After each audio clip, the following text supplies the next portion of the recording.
네, 지금부터 제2차 신규해외제약전문가 인사이트세미나를 시작하겠습니다.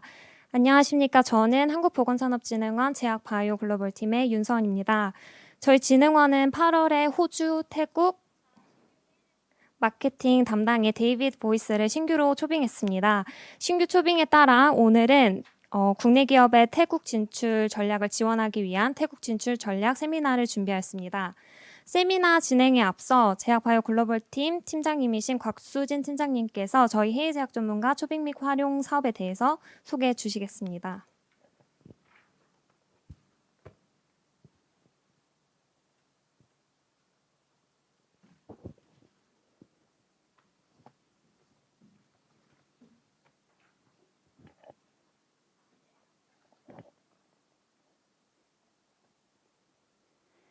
네, 안녕하십니까. 저는 한국보건산업진흥원 제약바이오 글로벌 팀장 곽수진입니다.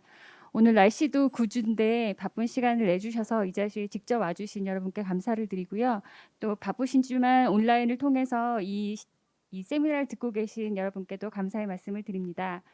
저희가 데이비드 보이스 세미나를 시작하기 전에 이렇게 해외 전문가를 모시고 그 기업들에게 컨설팅과 교육을 제공하도록 하는 해외제약 전문가 초빙 및 활용 사업에 대해서 잠시 설명을 드리고 그리고 세미나를 시작하도록 하겠습니다.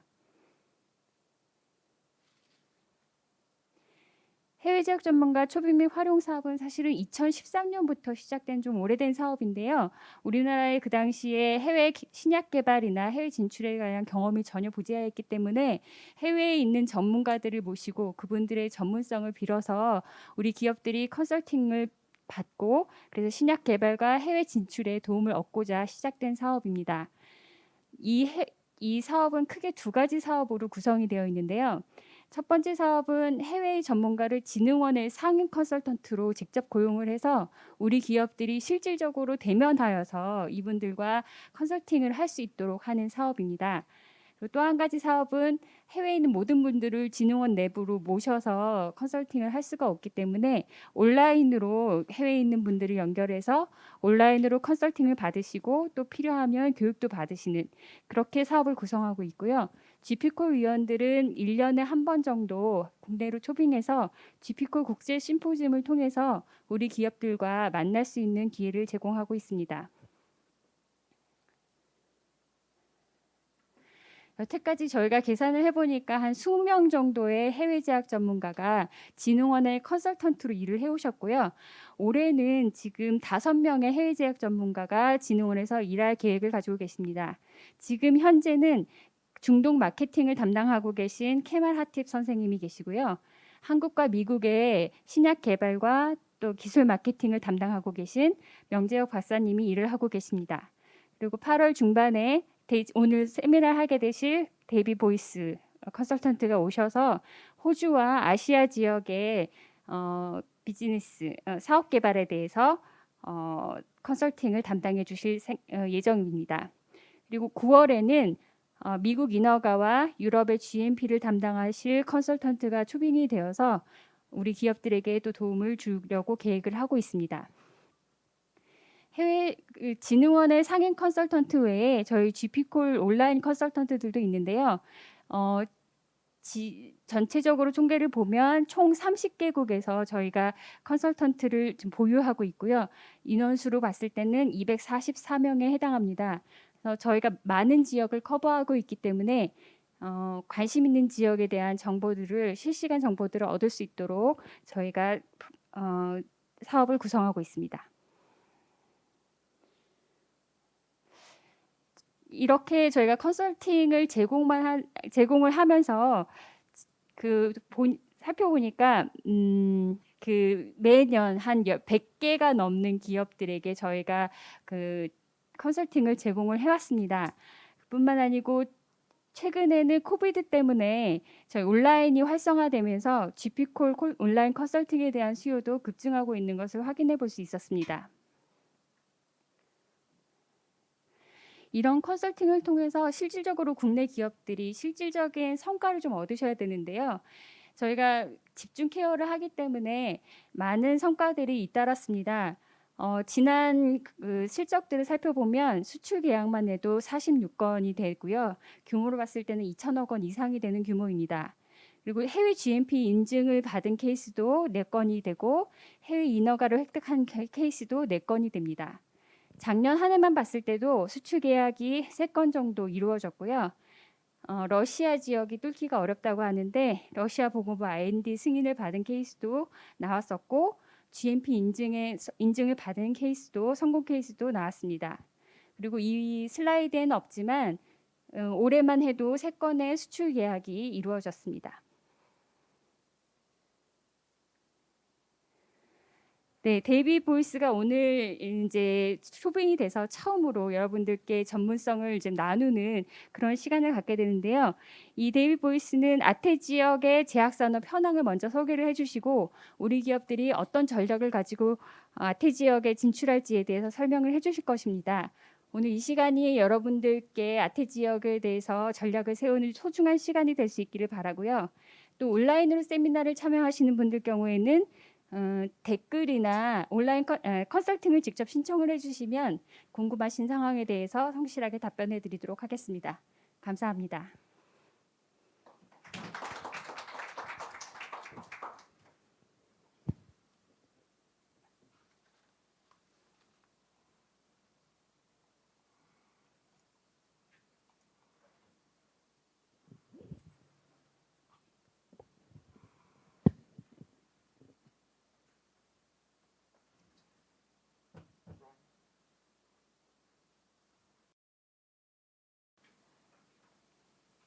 Good afternoon. I'll just remove my mask so that you can understand my English, and it's not it's a little more difficult with the mask. So thank you, and thank you for those who are here in person today, and thank you for those who are watching online via video today, as we cannot be all together in the room with COVID. So please let me start with introducing myself. My name is David Boyce. I'm now an advisor with Kitty. I am Australian, so you may be able to tell from my accent that I'm Australian. And I've worked in the healthcare industry for many years, and particularly in Southeast Asia for the last 12 years. I have lived in a number of countries, which I can now include Korea in one of the Asian countries I have lived, now that I've started work here in Korea. But I've also lived in Thailand, Philippines, Singapore, Australia, where I'm from, and also the United Kingdom. So I've lived in a number of countries and have gained experience in all of those countries. So my expertise is in developing commercial strategies, so go-to-market, distributor strategies, sales and marketing, sales force performance, but really looking at how to go to market in all aspects of life science industry. So whether that be selecting in-licensing partners, distributors, looking at your go-to-market strategy, that's where I can be support, particularly for the Southeast Asian markets and for Australia as well. In my time in Asia, I've worked for a number of organisations. Some of these names may be familiar to you. Symbion is a wholesaler in Australia. Zuellig Pharma, many of you may be familiar with Zuellig Pharma, who are the largest distributor of pharmaceutical products in Asia. They do have a good presence here in Korea. I've also worked for DKSH, the second largest pharmaceutical distributor in Southeast Asia. Also, they have a presence here in Korea and in China as well. And I most recently worked for Abbott Laboratories in a regional role in the APAC region for Abbott Laboratories. So in terms of today's presentation, please, if you cannot understand my English, for those who are here in the room, please ask me to repeat. And also, if I speak too quickly, ask me to slow down. Australians sometimes speak very quickly, so please ask me to slow down if I'm talking too fast. If you have any questions, please ask them. Those here in the room can ask any questions. There is also online, they can ask. You can ask questions in the chat room online, and I'll do my best to answer them. If I do not know the answer, we'll take a note of your question, and I'll come back to you. I'll find the answer, and I'll come back to you with that answer. But please, if you cannot understand, please tell me, and I'll speak more slowly and try and speak more clearly. So just quickly looking at Southeast Asia markets, I know that many of you will be very familiar with Southeast Asia if you've operated in those markets before or tried to get access to those markets before. But it's a big population, 660 million people, the largest being in Indonesia, and very good, in most markets, still very good population growth, particularly in markets like the Philippines and Malaysia, and Vietnam. They're good growth rates, which means the population is growing, and there is an opportunity there, obviously, for healthcare and for life sciences products as the population is growing. But also, importantly, the middle class is also growing significantly in those markets, which means that they're spending more on healthcare, they're more aware of their healthcare needs, and they have the spending capacity for healthcare. And that's very important in a number of Southeast Asian markets because a number of them are very large out-of-pocket markets. So they're not like Korea, where it's very comprehensive government healthcare.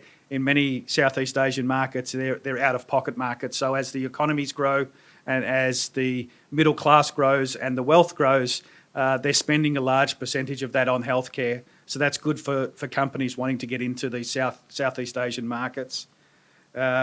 So as I said, as everything grows, you've got 15% of the population over 60% in Southeast Asia. So that also means that chronic conditions and chronic healthcare and those who have products that are suitable for that age group, there's also a good proportion as it's an ageing population.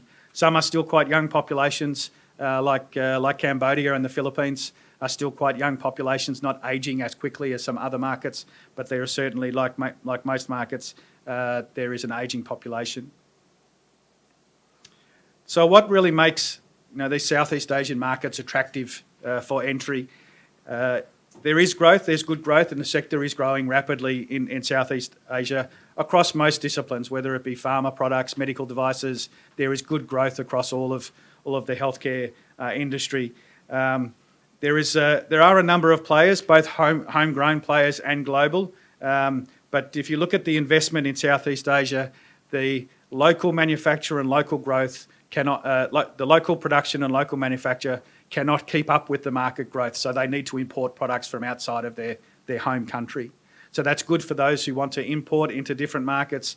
If I use Vietnam as an example, Vietnam in particular cannot produce anywhere near enough healthcare for their growing economy. So they need to import products into Vietnam. That's why Vietnam is an attractive market for many pharma companies, because they can only produce locally to cover, some reports say roughly 50% of the demand in Vietnam. So that means 50% of the market needs to be imported. Now, it's very good quality in Vietnam. So, those companies looking for partners, there's some very good partners in Vietnam, some very high quality production facilities, GMP certified facilities. There's also some good marketing companies in Vietnam, but I'll speak a little later. It's a challenging market to entry, and that's where I'm here to help to understand more about markets like Vietnam, because it is a challenging market to entry. There is a lot of competition, so it's a very price sensitive market, like most markets, very price sensitive. And in those markets where there's government reimbursement and there's a lot of tendering in the hospital sector, then it's very, very price sensitive. And for anyone who's tried to enter into Indonesia, it's a very difficult market to enter with the JKN, they call it, in Indonesia, where the pricing is very, very challenging. There, as the government tries to suppress or reduce the price of medicines for a population of about 250 million people. So it's very good, it's growing, their comprehensive healthcare is growing, but it's price sensitive, and a lot of multinational companies have actually withdrawn from Indonesia because of the competition in certain molecules at a local government level. But it is profitable. It's not increasing, but there's good profit to be made in Southeast Asian markets. So they are markets that are attractive to enter. And there are opportunities for partnership. There are a lot of multinational companies looking for new products to take on license from outside and bring those products in and enhance their portfolios.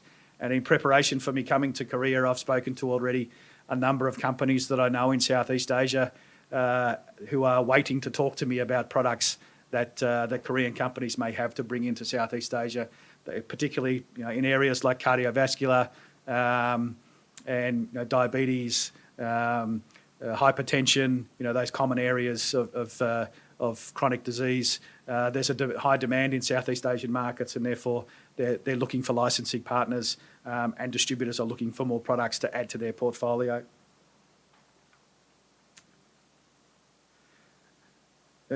When we look at the Southeast Asian region, it's about 9-10% of the world's population, but it's quite a poor region. They're emerging markets. Reports say that they have 33% of the global poor and 30% of the disease burden. So in terms of the disease burden, there's a lot of chronic disease in some of these underdeveloped countries, of course. And so there's a lot of requirement. Things like tuberculosis, for example, is still not under control in some Southeast Asian countries. So that's one example of vaccine opportunities in some of these markets. Access is still a key issue. It is difficult for the general population in out-of-pocket markets to get access, and affordability is an issue. In terms of the markets generally themselves, they're highly focused on the science. And the FDAs in these countries take a lot of their guidance from the US and Europe, and so they're very focused on the science. Safety is also a key issue, but one of the core issues, and this is why I've highlighted it in my presentation, is HCP recommendation. So particularly for pharma products, it's a very strong HCP recommendation markets. And if I use an example like the Philippines, if a HCP recommends a particular medicine to a family member, then other family members who suffer from the same condition will purchase that same medicine because it's out of pocket. They do not need a prescription. By law, they need a prescription, but in practice, you can buy the medicine at the pharmacy. So that's why the HCP recommendation is critical, because that first family member who might get recommended a gastro product, for example, for some kind of stomach issue, if other family members, and it's not just their children, could be their cousins, their aunties, even their neighbours, know that you have visited the doctor, ask what the doctor recommended for you, and they will go and purchase that medicine. So HCP recommendation is a very strong factor in a number of these Southeast Asian markets. And so when looking at launch strategies, when looking at sales strategies, it's important to really approach it in that way, that you need to gain or find a partner, for example, who has access to those HCPs that are relevant to your products. So if you have a gastro product, you want to find a partner that has a very strong gastro team, has good relationships with the key opinion leaders in gastroenterology, particularly in the major cities, to get that recommendation for the products. If you look at two kind of areas, I tried to give some more examples. One thing COVID has done for all of us is focus a lot more on our health and wellness, and Southeast Asia is no different to that. And when we were going through the initial phases of COVID, for example, previously I worked for Abbott Laboratories, and there's a vitamin C product that we have in Philippines called Secon. It's in the top 3 vitamin C products in the Philippines, and manufactured in Indonesia, and we could not keep up with demand. Within 2 days of a shipment landing in the country, it was already distributed out to the pharmacies, and within a week they'd run out of stock.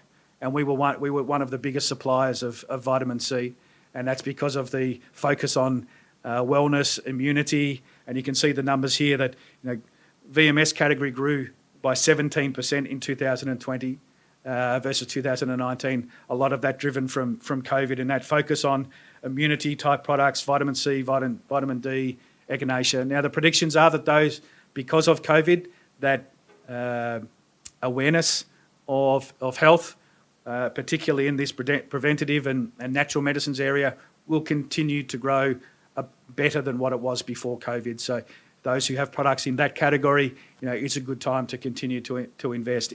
It's very highly competitive, but it is still an opportunity for growth. When we look at chronic disease in Southeast Asia, yes, there's a very high instance of hypertension and heart disease, asthma, and because of the pollution, also drives asthma. Some quite polluted countries in Southeast Asia, and many people think of countries like Philippines or Thailand being very polluted. For those who may have travelled there for business or been there on vacation, into those countries. But even countries like Singapore is very heavily polluted because they have the smoke coming across from Indonesia every year that often closes the airport. It's so severe. So there is a lot of chronic asthma as a result of pollution and so forth in Southeast Asian countries. Diabetes is significantly on the rise, and I can share some numbers around that. But it's because as the economy grows, as the middle class grows, there's more access to different types of food, and that creates an increase in diabetes, which is happening across a number of Southeast Asian markets. Women's health is also a strong focus in Southeast Asian markets, as there's a lot of consciousness around women's health. There's also a lot of consciousness around women's health issues associated with child bearing. There's a growth in IVF centres across Southeast Asian markets, and in some markets, significant growth in the number of IVF centres. So for those who have products in those areas, there's opportunities for growth. But when we look at Southeast Asian markets, if you were to ask yourself, what are the top 3 markets in terms of healthcare spend, excluding Singapore, which is a small population with very big budgets and a lot on medical technology, and that's why the expense is high. They're very advanced in their medical technology. Malaysia, Thailand and Vietnam are the next 3 in terms of their healthcare spend per capita. And when you look at when you look at the top 3 markets in terms of the total expenditure, you've got Thailand, Philippines, Vietnam. So a bit of a similar theme there with Thailand and Vietnam in terms of the total spend in those markets by the government. So what that means is that there's opportunity in those markets because there's good spend per capita, they're good sized markets. And then when you look at which countries are driving the growth, again, Vietnam, Philippines, Malaysia are driving quite a lot of growth. So there's good growth in all of those markets. And so when you combine all of those factors together, it says Southeast Asia really are attractive markets. But if you look at overall at the opportunity, in my view, and others may have slightly different views, but in my view, when we look at Vietnam, Thailand, Philippines and Malaysia, they're the real growth drivers in Southeast Asia. They're the markets that present the best opportunity for growth.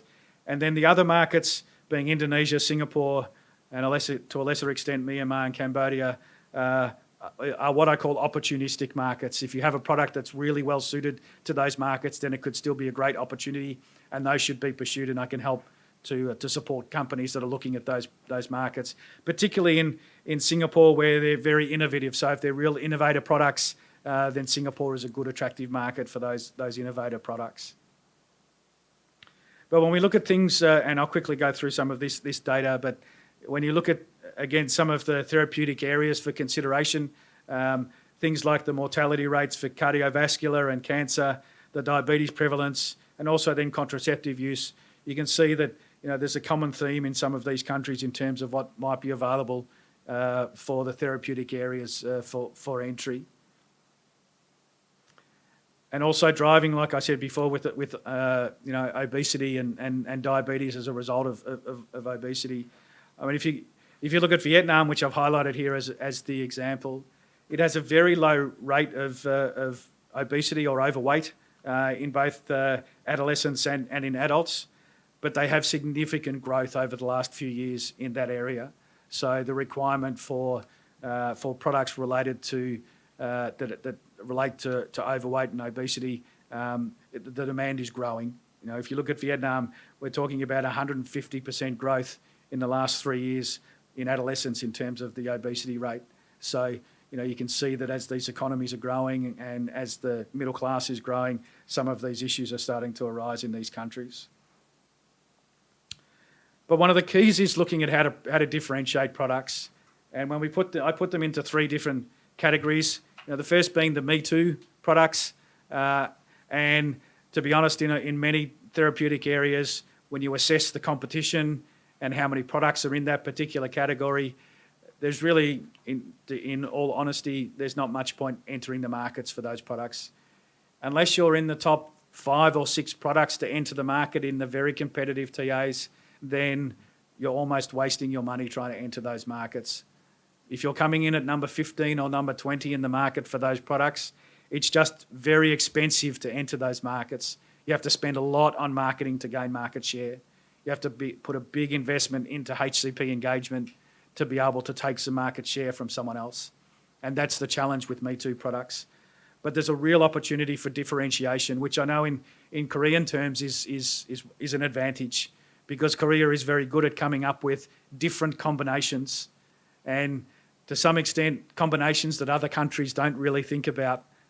So they're not really an innovative drug because they're not a real new innovative, but they're a differentiator. It's maybe a different fixed dose combination, and it's those types of products that have opportunity in Southeast Asia, because healthcare professionals are looking for those new types of medicines to try and combat different conditions.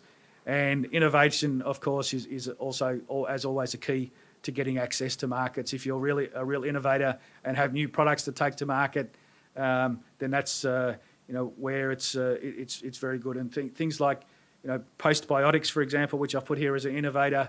Looking at there's some markets. I know Japan in particular has moved from a probiotic to a postbiotic market, and are very innovative in that sense. And other Asian markets and Southeast Asian markets will follow suit. Probiotics has been very successful in Southeast Asian markets, and different types of probiotics has been very successful.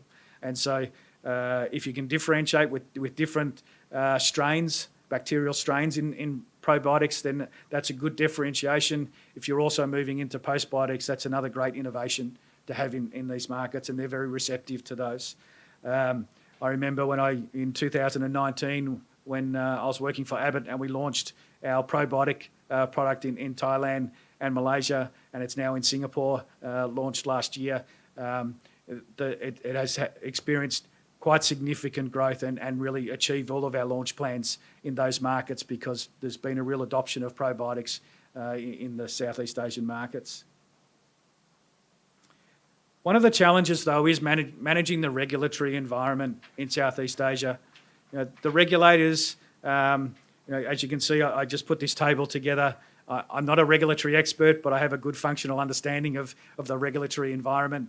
And I have a number of experts that I can call on in across all of Southeast Asian markets.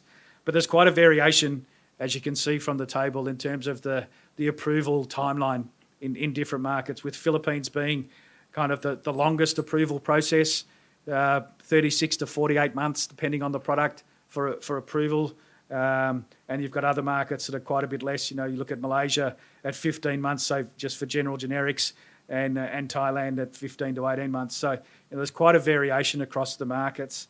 But one of the challenges is that the FDA requirements in the Southeast Asian markets may actually be more strict than the Korean FDA. So that needs to be considered when looking at how to launch products. And one of the reasons that they're potentially more strict is that they don't have as much operational experience in approval of drugs. Korea develops a lot of medicine, and the FDA has a good process.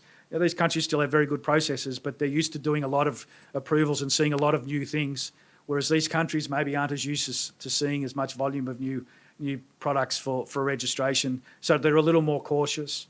They also call heavily on and model themselves heavily on the US and on Europe for their regulatory standards. And so, that tends to slow things down a little. So I guess just my point, part of my point here is that for companies that may already have Korean FDA approval for their products, depending on the quality of the dossiers, depending on the FDA's experience in dealing with those particular molecules, it may be a longer process than what you would expect in registering your products in some of these Southeast Asian markets, and not as quick and easy as you might expect, because you already have approval here in Korea.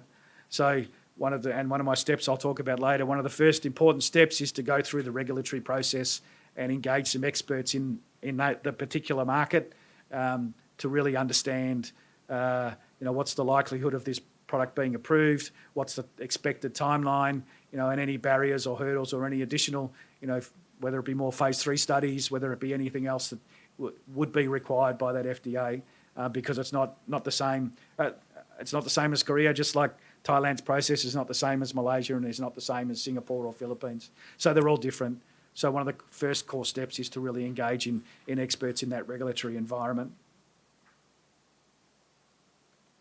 Channel selection is an interesting process in Southeast Asia, and because the markets vary so significantly across the markets. I mean, if you look at the four kind of core channels, if you like, for healthcare products, being the hospitals or clinics, so the ethical channel, the pharmacy channel, then you have a mix of modern trade, particularly for over-the-counter and consumer health products, and then e-commerce, which is emerging in Southeast Asia. It's not a well-defined channel for healthcare products, but it's growing, and I'll show a slide on that next. But so when looking at these different channels, it's really important to understand the dynamics of those channels. So again, looking at the percentage of spillover, for example, from hospital into pharmacy for pharmaceutical products. You need to gain the HCP recommendation in hospital, but in some markets there may be a 40 to 60% spillover into pharmacy, meaning the demand is generated in the hospital, but the product is actually purchased in the pharmacy. So if you don't have a good trade channel strategy linked with a HCP strategy, then you don't capture that spillover when the product is written on a prescription. And that's very clear in a number of Southeast Asian markets. And I'll give a couple of examples shortly. Modern trade is an interesting one, and e-commerce, as I mentioned, is also very much expanding in Southeast Asia. Because if you look at overall in Southeast Asia, some interesting statistics, and we all like to try and understand the use of social media and internet usage. In Southeast Asia, it's very high. And in fact, if you look at the ranking of countries in terms of their internet usage, and that mostly is on mobile phone, not on computer, so accessing the internet in some form, you know, Filipinos spend 10.56 hours a day on some kind of electronic, mostly social media, of course, but also online shopping and other, types of searches. So, you're looking at a large populations. These numbers include China, so it's 4.3 billion population. But mobile phone usage, 103% versus a population. In many Southeast Asian countries, they have multiple cell phones, using both carriers to make sure they have stability of connection. Internet usage penetration is about 56%, so is social media. So it's a big markets for internet usage. And when you look at the overall utilisation, you can see in these markets, which I've highlighted with the boxes in blue, they're the online shopping websites. So Shopee and Lazada are the two most common, but Shopee is in the top 10, with the exception of the Philippines. Shopee is in the top 10 websites accessed in those countries, out of all websites, social media and e-commerce websites. So you can see those on the list there, and what that means is it's expanding. And Southeast Asia, aside from African countries which are growing quite rapidly because they're emerging markets that are growing, so they have a strong growth. Southeast Asia is the next fastest growing region in terms of internet growth. So again, e-commerce is a channel that is important to understand. I think also there's been strong growth in telemedicine, as there has in most countries around the world during COVID. So that link between telemedicine and electronic prescription is getting closer. Some countries are trialling a lot electronic prescriptions, and they approved electronic prescriptions prior or just at the start of COVID, knowing that they needed to try and facilitate a new way to get medicines to patients' hands. So there needs to be some understanding of that, but for particular health conditions. Now, I'll pause for just one moment in case there's questions on what I've presented so far, or we can hold till the end. Might hold to the end. Okay. So when we look at go-to-market, the first is direct. So set up your own sales force, go direct into the market.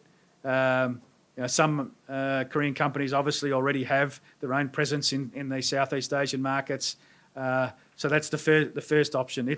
It's the most expensive option because you have to set up your own footprint. and unless you have well-established sales already in those markets, and it's unlikely that that would be an entry strategy into those markets. The next opportunity is licensing or in-licensing, and there's a really good opportunity for licensing your products into Southeast Asian markets. It's a way of leveraging the existing expertise of those companies that are already in those markets. And as I mentioned, I've already spoken to a number of contacts in Southeast Asia, and I've actually asked them, and they've sent me information. I've said to them, so what TAs are you looking to expand? What particular molecules are you looking for to in-license? What fixed dose combinations are you looking to in-license in preparation for meeting with Korean companies, so that I can already potentially make some introductions to a few companies that are looking to actively in-license products. So there's a real opportunity there. So, companies that are strong in gastro or CV or respiratory, there are companies that are actively looking for products and to expand their portfolios. The next opportunity is around outsourcing or partnership. So that's finding a partner that will represent your product. And there's two ways. You can either retain the MA or the license yourself for that market, or the partner will own the license in that market. There's pros and cons for each of those. But importantly, what they will do is all of the outsourced sales and marketing for your products. Now, the benefits of that is you're leveraging the existing expertise that they have and access, and it's a lower entry cost potentially, but you are relying very heavily on that partner expertise, and it does require marketing investment on your part. Now, one of the challenges that one of the things that many companies don't do enough of is invest when they have products with a partner.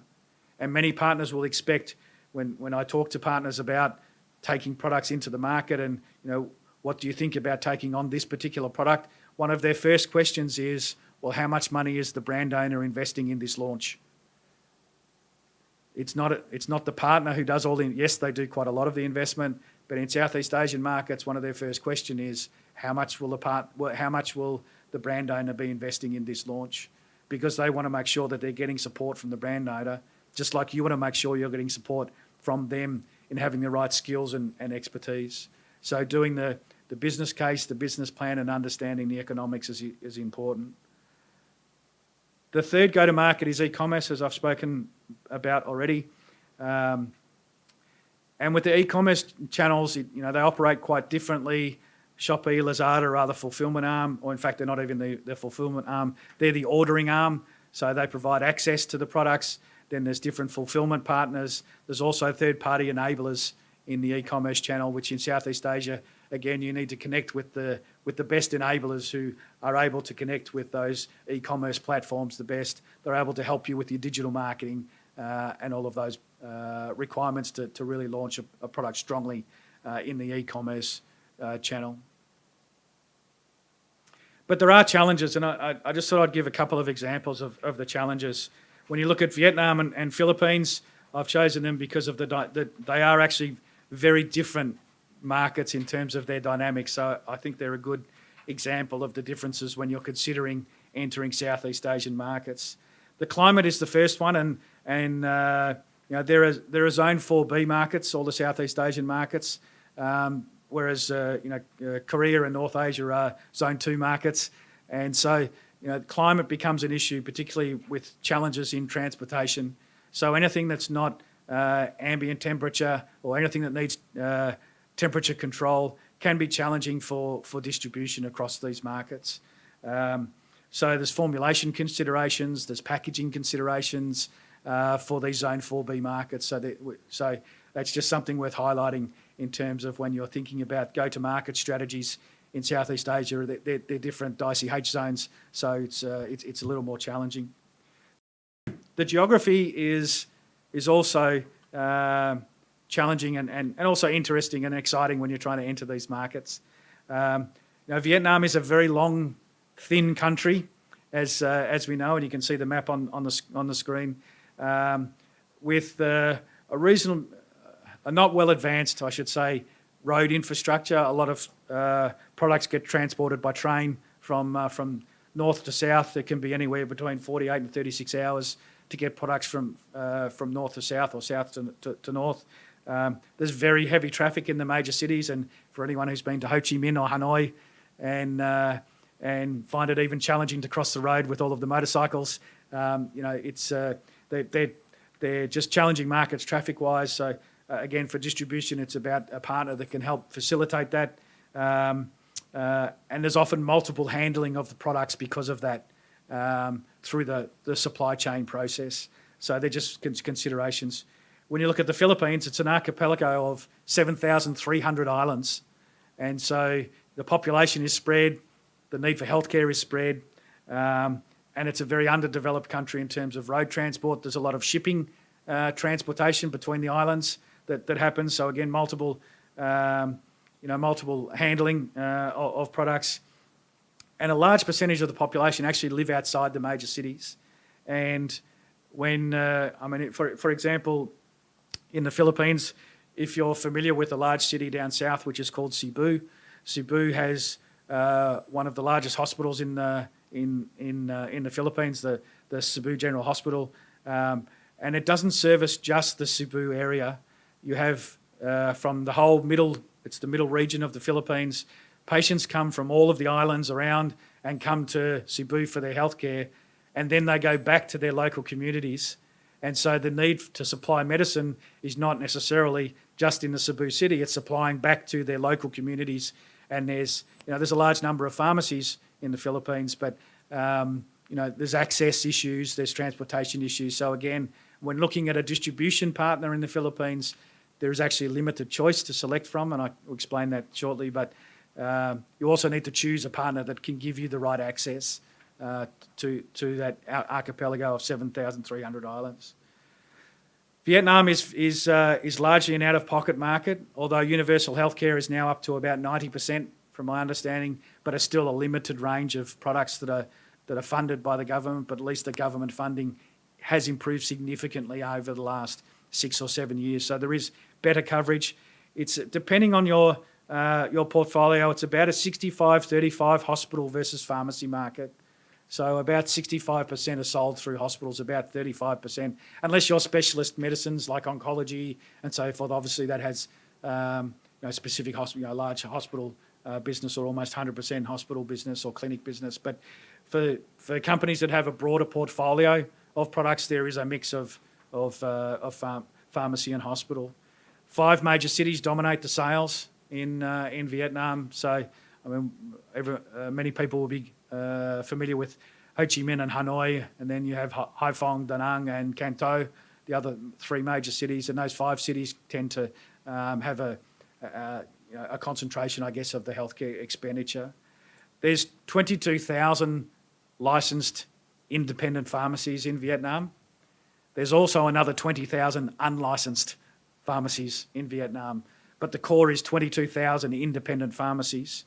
And there's only one major chain. There's a few chains. There's one major chain of about 750 stores currently called Pharmacity, and they're looking to expand to 1,000 stores. It was going to be by the end of this year, but COVID, I think, is pushed that out into 2022. But even with 1,000 stores in one chain in Vietnam, they will probably represent around about 5 or 6% market share in pharmacy sales.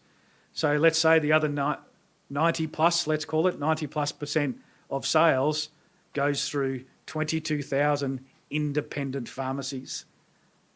So it's important, again, from a partnership point of view and a distributor point of view of who you select, who you work with, that they can give you that breadth of coverage because, it is a very high recommendation market. And in fact, in Vietnam, because access to hospitals is challenging, there can be long wait times. So if you're a local Vietnamese and you go to a government hospital, you often go there with your packed lunch and packed dinner because that's how long you'll be in the hospital. So a lot of patients go directly to the pharmacy, and I've spent a long time in Vietnam over the years.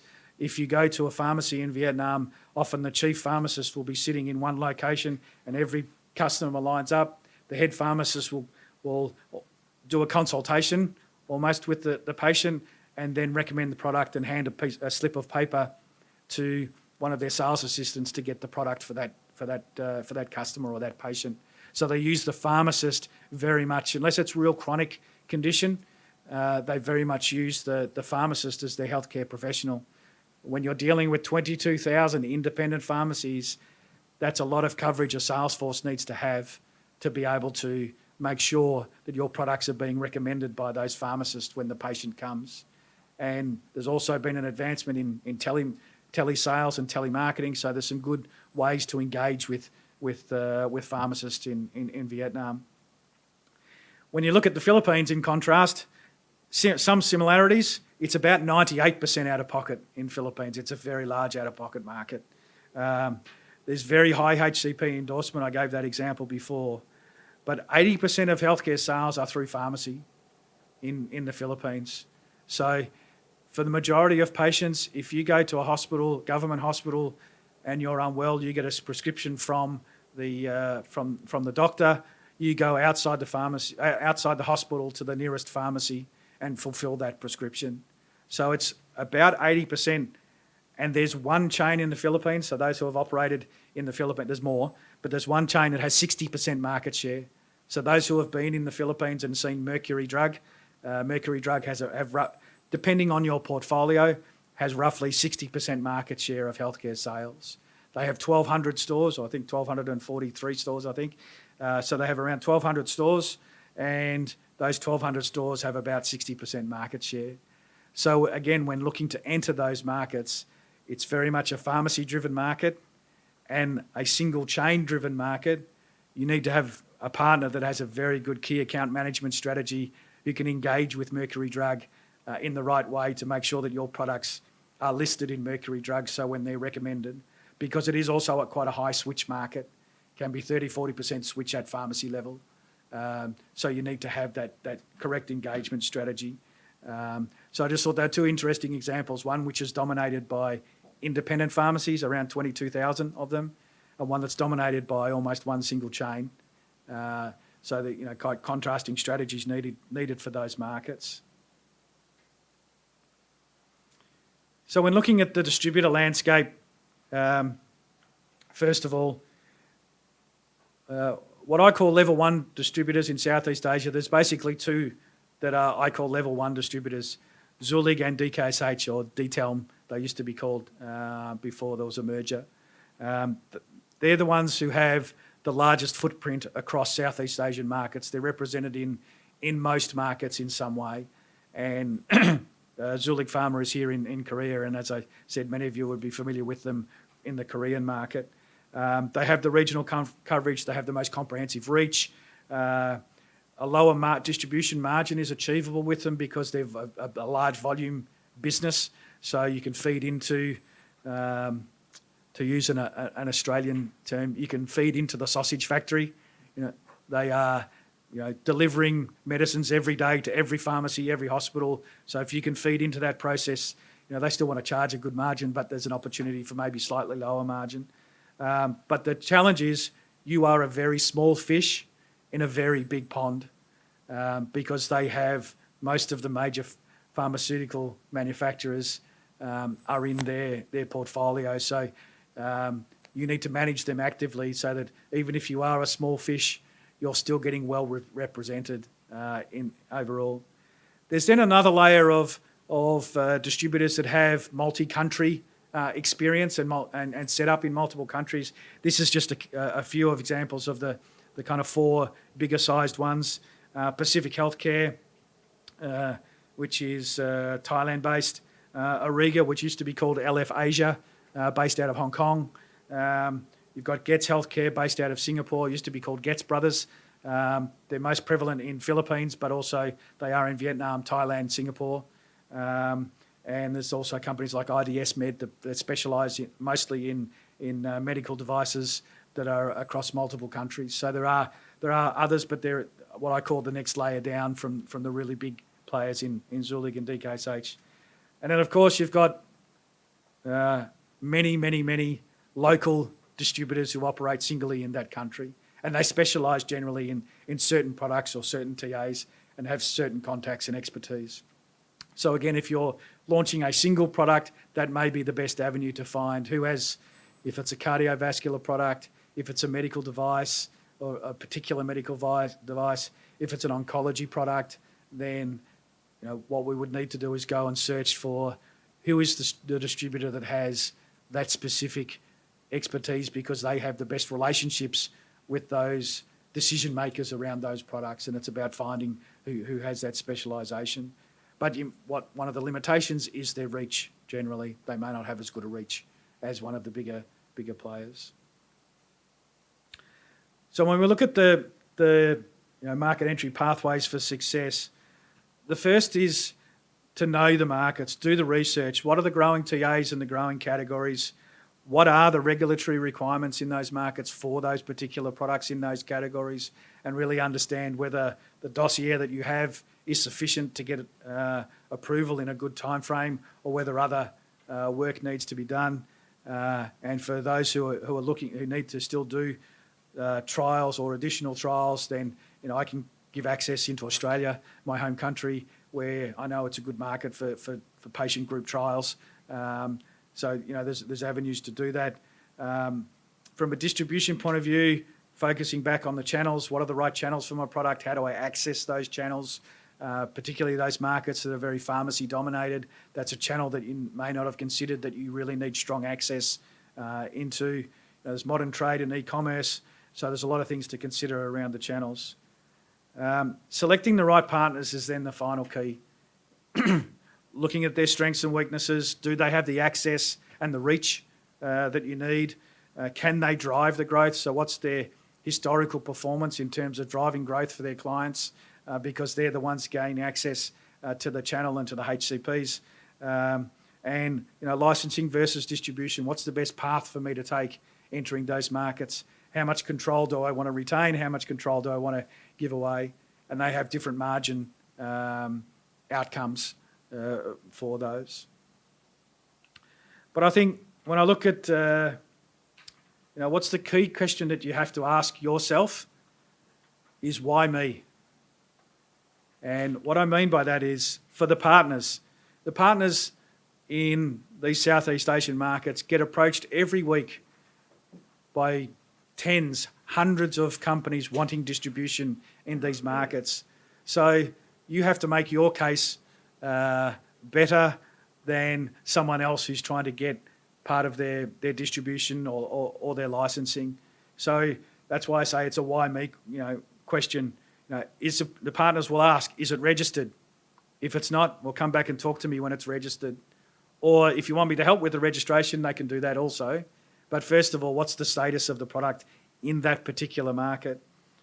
Who will hold the marketing authorization? Do you want the partner to, or you want to retain it yourself? And again, that's just part of the decision making and the questions that the partners will ask. What's the sales projection? And also, really importantly, what's the A&P you're prepared to invest? Or how much funding? Yes, if you want me as the partner to invest and you don't want to invest too much, that's fine. But I'm going to charge you a very high margin for me to take on that investment and an investment risk.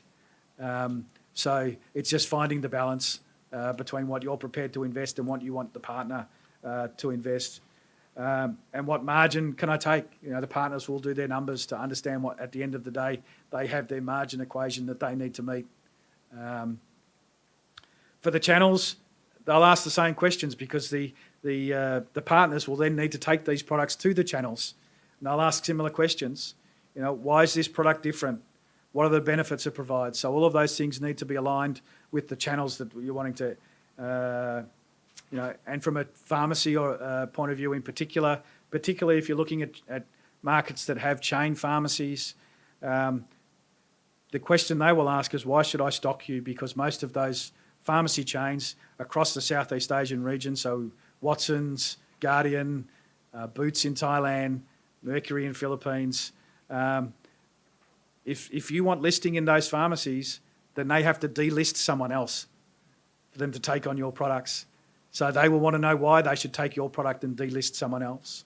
And part of that will be how much investment's behind the product, but also what's the differentiation of the product. And they're keen to take new products, but you just have to be able to articulate that story. And if for patients, number one question I guess I should have had at the top is, does it work? Are patients confident that the product will work? And also, what endorsement do you have for the product? And particularly for consumer healthcare, vitamins and supplements, what kind of endorsement do you have for the products? So, I guess ultimately, what is the compelling reasons that your product will sell in that market? And that's the story that we need together. We need to sell into those markets and into those partners that we want to find in those markets. Because when you look at, in the first 3 years, in the first year of a product launch, and this is, just common across all markets, in the first year, more than a third of all drugs fail to meet the market expectations. So their launch fails. In year one, we're kind of happy, right? We get pipeline fill, we get initial orders, we might get $200,000-$300,000 worth of sales because we're filling the channel. But then in year two, we start to kind of scratch our head and question, okay, year one was quite good, but I'm not getting repeat sales. I'm not getting repeat orders. The distributor's not ordering more from me. And so we're starting to consider, my targets are looking a little bit shaky. I'm starting to question whether our launch strategy was good enough. And I'm starting to question my partner that I've chosen. Are they doing the right thing for me? And then unfortunately, by about the third year, some of it kind of explodes. We've been tried after 3 years, we don't get any repeat sales, withdraw from the market. And that's a very common journey of a lot of products entering any pharma markets, and Southeast Asia is no different. The key is about selecting the right partners and those who will represent your product in the best possible way. But it's in the planning as well. Planning the markets, planning the partners, and planning the customers to make sure when we want to enter those markets where we give ourselves the best opportunity for success. So how do I get there? Step one, understand the regulatory environment. Can I easily take my product from Korea into Vietnam, into Thailand, into Malaysia? What are the FDA requirements in those countries versus the Korean FDA? Is it going to be a smooth transition? Do I need to do additional studies? So understanding that regulatory environment, is my dossier sufficient enough for those markets? And I think that's the first question that needs to be explored. And as I mentioned, I've got regulatory contacts in every market in Southeast Asia. And in fact, Zulik have regulatory representation here in Korea that can help for all other markets in Southeast Asia. But I think that's the very first important step. And then it's choosing the most appropriate entry model. Do I want to license my products in, or do I want to find a partner to distribute? Do I want to enter myself? Unlikely, I would think, but those two questions: do I want to in-license? Do I want to have distribution? Which one is the best for my products? And their discussions we can have. Then the plan needs to be developed. So yes, I want to choose a distributor. Okay, what's our plan for choosing that distributor? What do we need? What information do we need that the distributor will want to understand? What do we need to put together as our sales pitch to that distributor? So looking at the market entry plan. And then undertake that selection process and make sure that ultimately choosing the right partner for that product. And that's where I can work with different partners in different countries to try and select the right partner for the product. And then most importantly, which a lot of people don't have, is a partner management plan.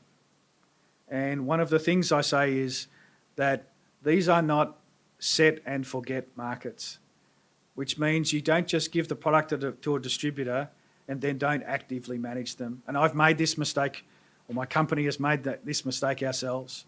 I outsourced, or before I arrived at Abbott, we'd outsourced our vitamins brand in Taiwan and Singapore to a third-party distributor. So we didn't want to take that product ourselves to market. In 3 years, we went from, I can't share the numbers, but we went from significant sales to almost not present in the market. And after 5 years, we withdrew the product from the market completely. And that was our fault. It wasn't their fault. Yes, partly their fault, but because they didn't come to us and actively talk to us about the challenges they were having and what the competition were doing and what we needed to do to support them, because we were the brand owner. It was our product. So you need to actively have that partner management plan in place. Even if you in-license, I can tell you as working for an MNC, the best and the worst. So they're the best and the worst. The best and the worst client to have for an in-licensed product is the one that wants to have a quarterly review with you. They're the worst because they're a real headache to deal with because their demands are very high, but that's the job you have to do. But they're the best because they also give you the best support. You know, they give you the latest studies they may have from another country. They may have from Europe or somewhere else where they're selling the product. They have those studies, they share them with you, that you can then take that knowledge and information to the HCPs. So they're a great partner to have. They're often challenging to work with, but they're the best. And I think for Korean companies, that's what you need to be. If you select a partner, you need an active partner management plan, quarterly business reviews with them, understand the challenges, make sure they're meeting the obligations that you've agreed with them. And if it doesn't work, it gives you the opportunity to adjust.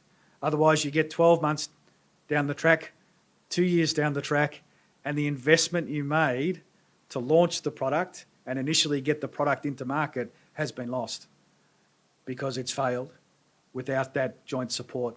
And that's really critical to make sure that you're actively working with those partners that you choose.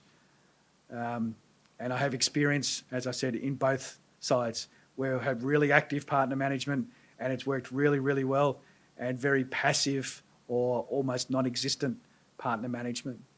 And I think one of the, again, coming from a multinational pharma company previously, you know, one of the attitudes that in my previous role, I was responsible for distributor management across the whole APAC region, so Korea as well, China, and you know, what I often say, and I hope this translates well enough, that that multinationals often, the relationship with the distributor is that the distributor is someone that I regretfully, I'm trying to choose a word, begrudgingly, pay a distribution margin to. I don't like paying the margin to distribute my product, and I do that. Whereas I have the attitude that your distribution partner is your partner. The margin is the margin you pay, but the sales is what's important. And if you don't work with them as a partner to drive your sales, and you just are unhappy that you have to keep paying the money to distribute, then that's not the right relationship to have with the distributors. You have to actively manage. So how can I help? Well, I hope I can help. I hope you've understood and learnt a little bit from what I've discussed today. But first of all, I can help with the market entry strategy. So looking at your strategy or helping you develop a strategy if you don't have one for a particular product, for a particular market. Because of my knowledge and understanding of these markets, I can help. And because I've written market entry strategies for almost every market in Southeast Asia previously, that you know, we can look at how we can have the right market entry strategy. You need access. You will need access to in-market regulatory experts, and I can get access to those because that's important to really understand. Because that may be a difference between a 12 to 15 month entry or a 24 to 36 month market entry. So you really need to understand that, and as you've seen, it differs in every market. Connection to multiple in-market partners. So there are, as I've shown in this presentation, there's more than one option. So it gives you the opportunity maybe to explore some options. Now, for your particular product, there may only be one or two options. For other products, there may be more. But I think it's worth exploring those multiple options. I can also access some brand owners, some of the multinational pharma companies that are looking actively to enhance their portfolio and take in licensed products. Now, it's not an easy process to go through because their expectations in terms of the margin they want to make from those products is quite high. But we can have the discussions and see if that works. And connection to clinical trials experts, both in Asia and in Australia. And there's some new interesting clinical trial models coming out of Australia at the moment. I have a very close relationship with a company in Australia that it's a clinical trial company that actually has its own pharmacy. so it's able to have that direct patient access and fulfilment, which is often the challenging part in a trial, to get that patient access to the medicines. While they have a pharmacy license, they do home delivery from that pharmacy for clinical trial patients all around Australia. And I know Australia is a good reference market for a lot of Asian countries, so we can look at getting access to some of that. So I hope that has been informative. We may or may not have questions. I hope my English was okay and it was understandable enough. I tried to speak slowly and not too Australian. So I hope those watching online were also able to understand well enough. So I'm happy to take any questions, or certainly I know there's a number of companies that I'm engaging with directly over the next couple of days to understand your requirements. But if there's any questions, I'm happy to take either here or if anyone's put anything online. You have been in Southeast Asia market for a while, and which Korean product was most? Ooh.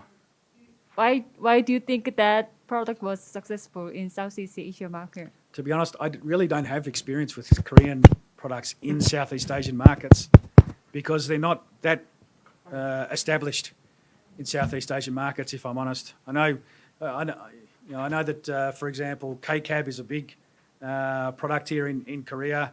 I think it's number one, with Nexium number two, I think.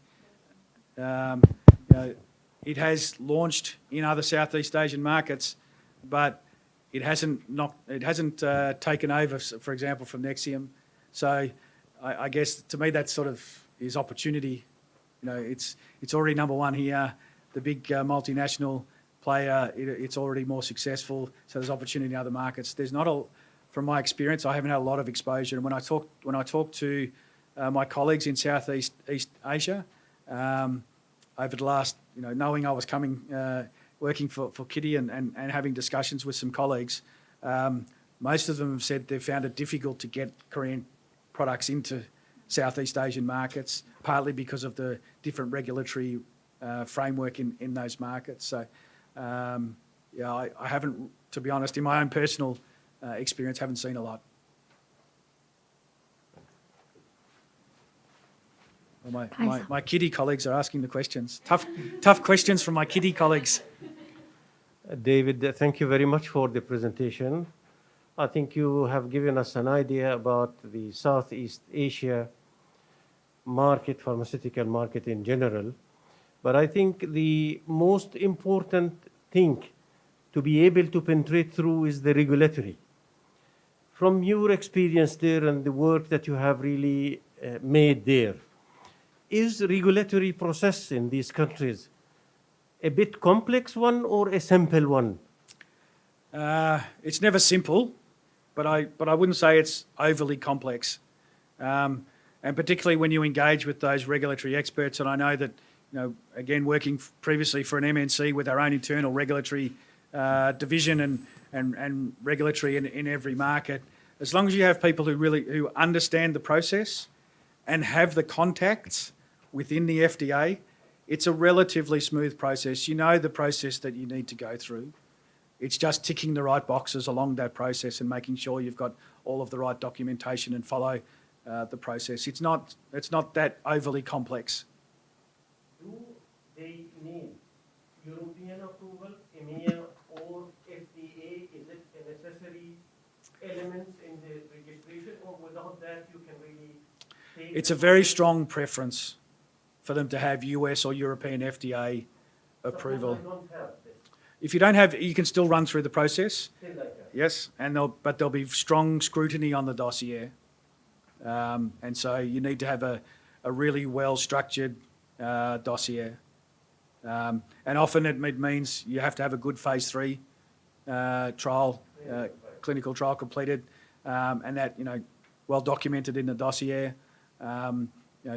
If there's markets like Australia where those trials have been conducted, then the TGA in Australia is also reasonably well considered in that process. So you're not out of it completely, but it does make it it does make it more challenging. That's why, again, you need to engage the right regulatory experts in the given markets. Well, this is encouraging actually because some markets they say if you don't have any approval or FDA approval, sorry, I cannot do it. Yeah. Or I need to come and to inspect the GMP. Yes, there will be some of that. There'll definitely be some of that. And I think I'm not a regulatory expert, but yes, there will definitely be some of that. GMP inspections are reasonably commonplace. Yeah. Thank you.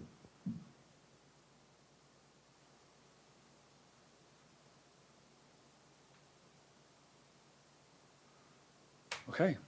Is there anything online? 온라인 Q&A. It will come up here. Okay, next one.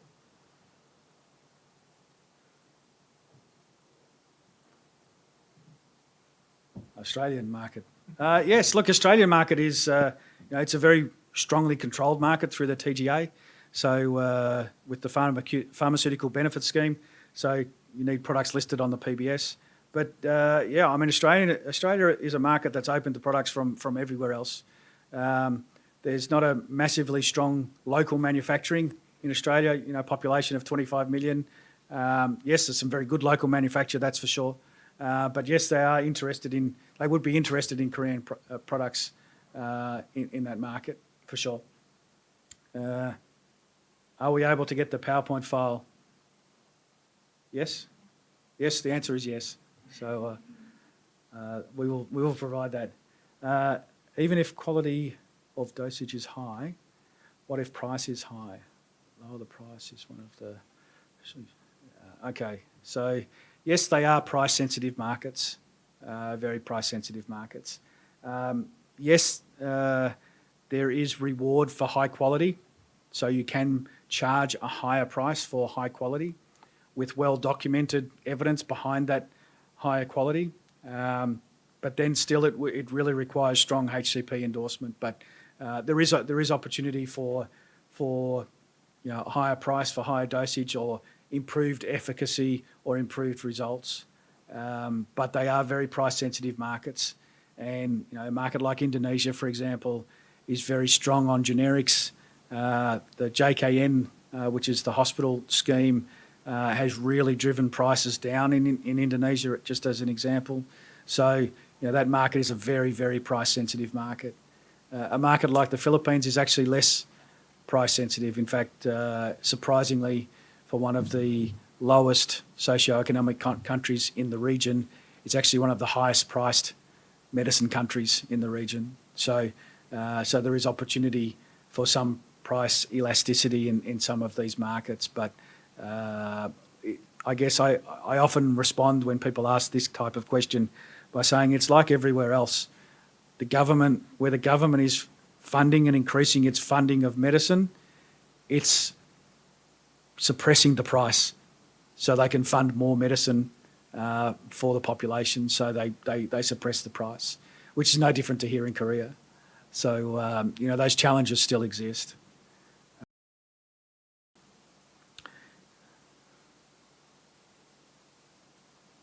The question was already asked about a Korean pharma company case, which I struggle to find a Korean example. But, I mean, I've got many examples of European companies entering Southeast Asian markets. And I guess partly that is because the local FDAs and the general population probably understand European products and the brands. A lot of the major multinational pharma companies and the big manufacturers are coming out of Europe, the US, or quite a bit out of South America, I guess, as well. But because there's a familiarity, then that's where that's coming from. And I think that's great. One of the great things about Kitty is giving opportunity for Korean companies to explore outside of Korea and understand some of those dynamics. What is the most challenge entering the Southeast Asian markets? Or regulatory? Regulatory is the number. When I say, actually the question is challenge, it's probably not the greatest challenge. It's just the process that you need to understand and need to have the right process in place to get through that regulatory framework. I think the biggest challenge is understanding the market and selecting the right partner. Once you've jumped over the regulatory hurdle and you know your product can be registered in that market, because the market dynamics are so different and maybe it's different for, it's certainly different for people outside of Asia, but a lot of people outside of Asia in general, North and South Asia, think that Asia is one market. They think, I want to sell my products, so I just go to the APAC region and all of Asia is the same. Every single market in Asia is different from the other one. There is not two markets the same. Even, China is completely different to everywhere else for so many reasons, not only because it has over 1 billion people, but because it's just so different in the way it operates to somewhere in Southeast Asia. And you've got the real opposite ends of the scale of modern markets and economies like Korea, Hong Kong, Singapore, to Myanmar, Cambodia, Laos, which are very much underdeveloped markets. So there's a real broad spectrum. Mind sharing on a thought of GI products. GI products are great in Southeast Asia. So I can tell a brief story without giving numbers away, but my previous company had a very good gastro product called Hydrosec in a number of Southeast Asian markets, Thailand in particular. And in 2018, there was a rotavirus outbreak in Thailand, so our GI products went very, very well in Thailand. But come 2020, with no community transmission because everyone's staying home because of COVID, sales are down significantly. But in general, there is a really strong opportunity for gastro products in Southeast Asia. In fact, I spoke to a colleague just last week who's a marketing director for the gastro portfolio in a major MNC, a global MNC. He's the Southeast Asian marketing director. And I said to him, again, I'm going to be in Korea. Are you interested in gastro products coming out of Korea? And he said, yeah, absolutely. Tell me what you've got. And we'll look at it on a case-by-case basis, but we're really wanting to expand our gastro portfolio. So, yes, there is an appetite for gastro.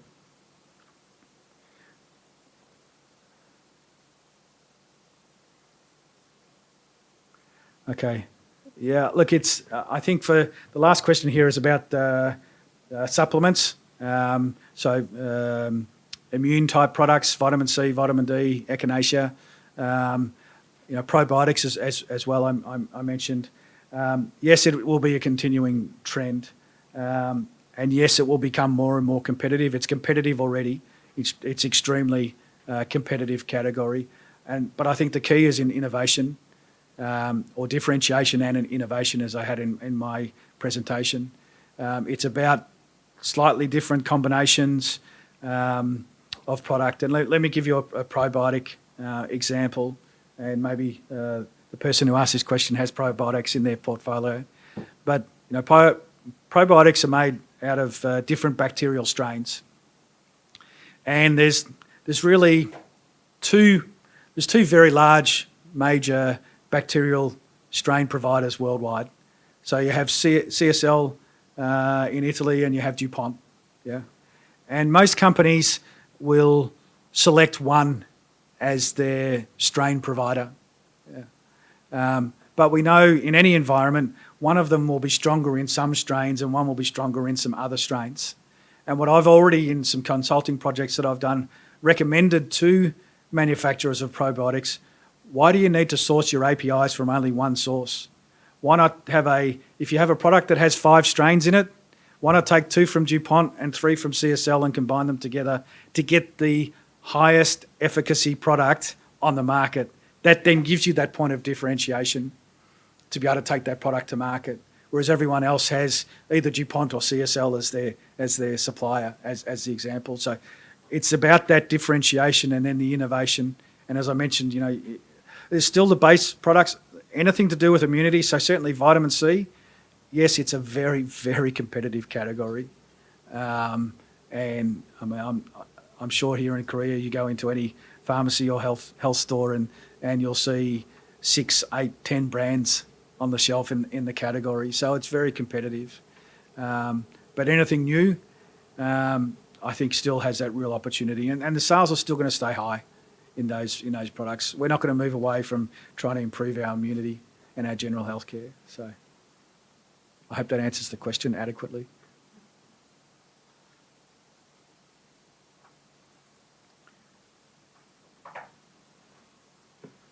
We have a question over here. Do you want? Hang on, we'll get the microphone over to you. It's just about a specific country, Myanmar. I Yes. see that it's classified as an opportunistic market. They're going through a lot of crisis apart from COVID-19. Is it affecting the registration process? It's affecting everything in the whole country right now in Yeah. Myanmar. I mean, I've got several friends who have had businesses in Myanmar and had to move out at very short notice into neighbouring Thailand, for example. Look, it's affecting it greatly. There is still access to medicine in Myanmar, for sure, but the growth has flattened during the current military coup issue that unfortunately they're experiencing in Myanmar right now. But prior to that, it's a market that's actually growing quite well. It's a large population, but it's a poor country, so access to healthcare is difficult.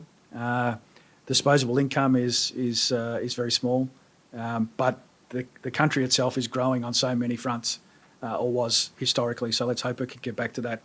I still think there's opportunity in Myanmar. I think because it was growing so well prior to the current issue, because the regulation process might take, generally Myanmar and Cambodia are about 24 months to register anything. So hopefully over the next 24 months, things may resolve itself. So if you're looking to enter the Myanmar market, it might be good to start the process now, knowing that you're going to have to go through a regulatory process. And by then, hopefully, the country's stabilised more again and it'll start to get back to that growth trajectory, because it was really growing quite well. In 2019, when I was working for Abbott, we outsourced our entire portfolio to a distributor in Myanmar who we knew had the right access to the right channels in Myanmar. We had our own internal sales force, but that was too expensive for us to run and too challenging for us to get access across the whole country. So we outsourced it and found a partner to do that. So there's still good opportunity there. Thank you.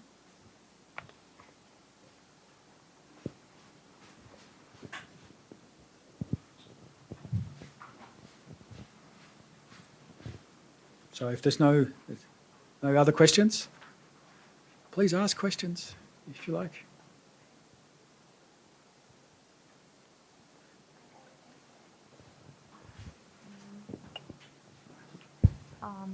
For example, Vietnam or Philippines, you have said that due to geographic challenge, distribution is very limited. So I think it is very important to find the right partners to give a right access to the market. So in the case, how can you find the right partners and how can we know who the right partner is? Okay. So look, distribution is not necessarily limited in Philippines. They can still distribute widely across the whole country. But there is, in fact, another unique issue with the Philippines market is Zulig Pharma is a dominant distributor in Philippines. So with Mercury Drug having 60% market share in retail, for multinational pharma, because you have the big local company called Unilab, United Laboratories in Philippines, big local company with its manufacturing and selling its and distributing its own products. So if we leave that one aside, Zulig Pharma and its sister company called Metro Drug have about 80% market share in distribution in the market. So, and they have great access across the entire country. Now, that they're not for everybody because they are slightly more expensive, and Metro Drug is more expensive than Zulig. But even the other secondary players that I know in the Philippines, they have very good breadth of coverage, and they also have a good sub-distributor network. So there is the main distribution, and there is a good local sub-distribution network in the Philippines. So you can get access, but it's about choosing the right partners that have the right access to the channel that you need. So there is access available. It's just making sure through the different layers, distributor, sub-distributor, wholesaler as well. There's some very strong wholesalers in the southern part of the Philippines that you can engage with to get distribution in the southern part of the Philippines, which is actually quite challenging. It's a much more difficult market to access down south because of its political unrest down south. So there is still opportunity there.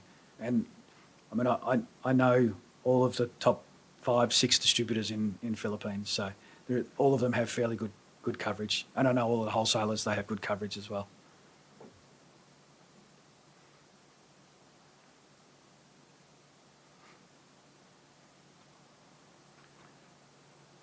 Okay, Sujin?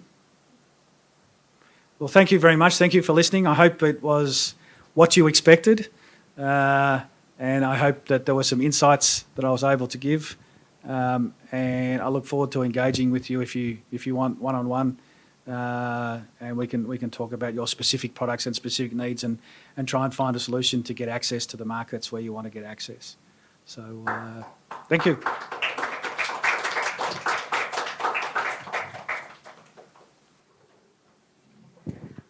그 이후에 세미나와 관련하거나 1대1 컨설팅을 원하시는 기업 관계자분들께서는 저희 제약산업 포털을 이용해서 컨설팅을 신청을 해주시면 되고요. 남은 24일과 25일은 저희 데이비드 보이스와 국내 기업 간의 개별적으로 줌 미팅이 진행될 예정입니다. 이상으로 제2차 해외제약 전문가 인사이트 세미나를 마치겠습니다. 감사합니다.